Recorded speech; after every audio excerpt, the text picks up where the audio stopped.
Thank you very much. Due to the tyranny of the alphabet, I'm the last to come, and he who stands between you and Dr. Yonke's closing remarks and a chance to leave. So I will try to be brief.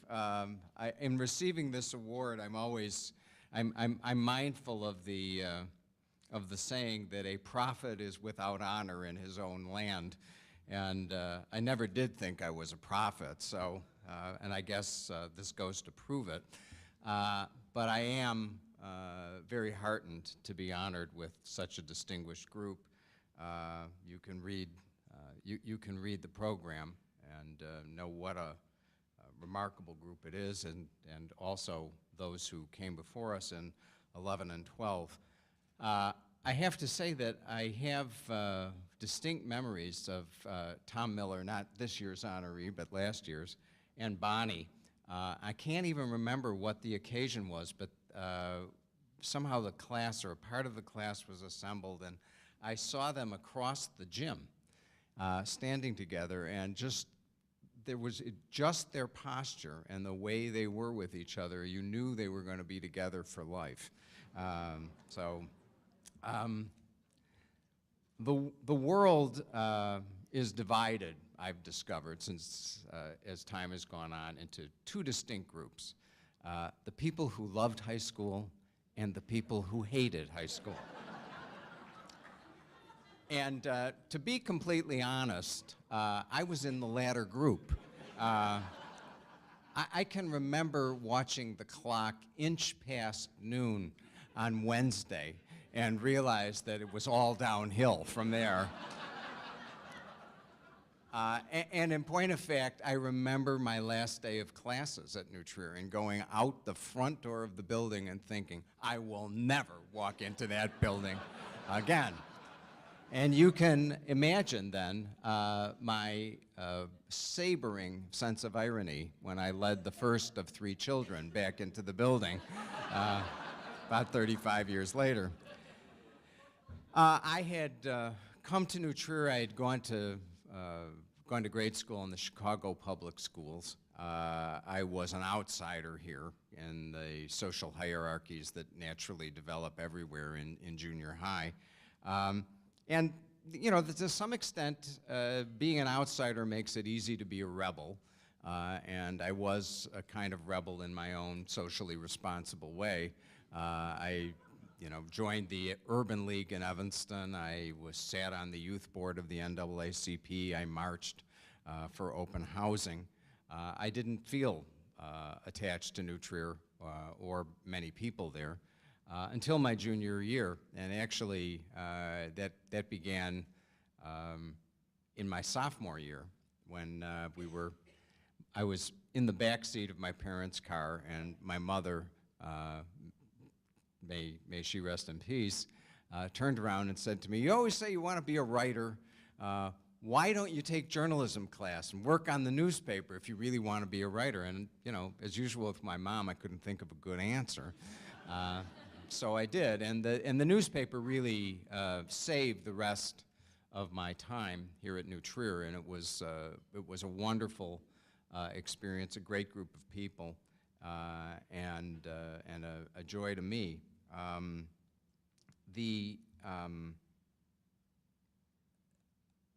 Because I was relatively miserable during those 4 years, I don't tend to give New Trier the credit it really deserves in terms of what I've been able to do later in life.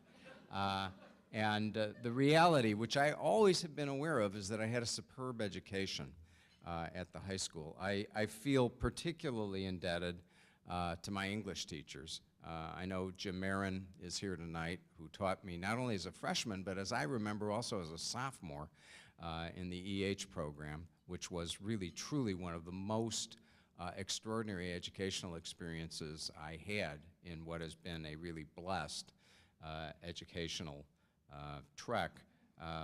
In EH we studied world cultures, and I remember reading that the myth of Gilgamesh to start, and I was like, what the hell is this? why are we reading this? But of course, it's now, it's now a lot clearer 50 years later. I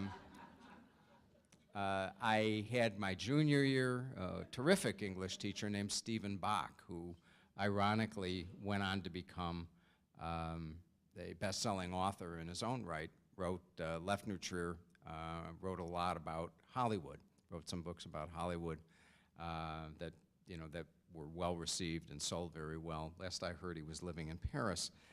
Senior year, I was taught by the irrepressible and magnificent Bob Boyle, who was really a dominant figure in the classroom and in the English department here at New Trier, and taught me lessons that both as the advisor to the newspaper and in the classroom, particularly about poetry, that have lasted me my whole life.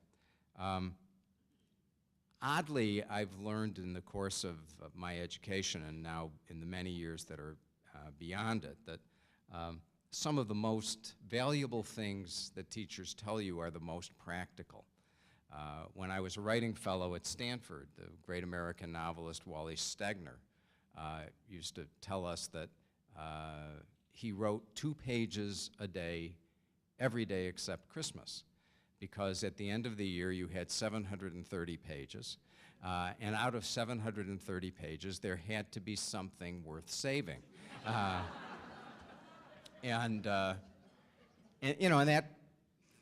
that has served me well. You do not write novels any other way than by sitting down and putting your rear end in a chair every day.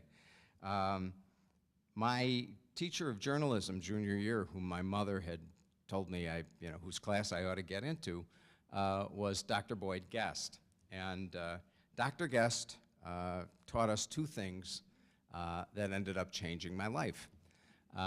Number 1 was to compose on the typewriter. You had to know how to type in order to take journalism class, and of course, that's still the way I write. I never did write longhand because of Dr. Guest's influence. The other thing he insisted upon was that true journalists could write anywhere. Proust was said to have written in a cork-lined room because his sensibilities were so refined that the slightest noise would change his train of thought. Guest wasn't buying it, and he told us that a good journalist will write in a crowded newsroom, on an airplane, in a train, wherever he could take his or her typewriter out of the case. And many years later, this proved to save my life as a writer. I ended up going to law school, mostly because I did not want to be an English professor, which it's a wonderful occupation for people, but not for me. And I went to the law because I was terribly drawn to the law, but also committed to saving my career, the one I'd always wanted to have as a novelist. And I was able to write on the morning commuter train, going from Wilmette into the city every morning, even though I was working as an assistant U.S. attorney. And that was because, Boyd Guest had taught me to write anywhere.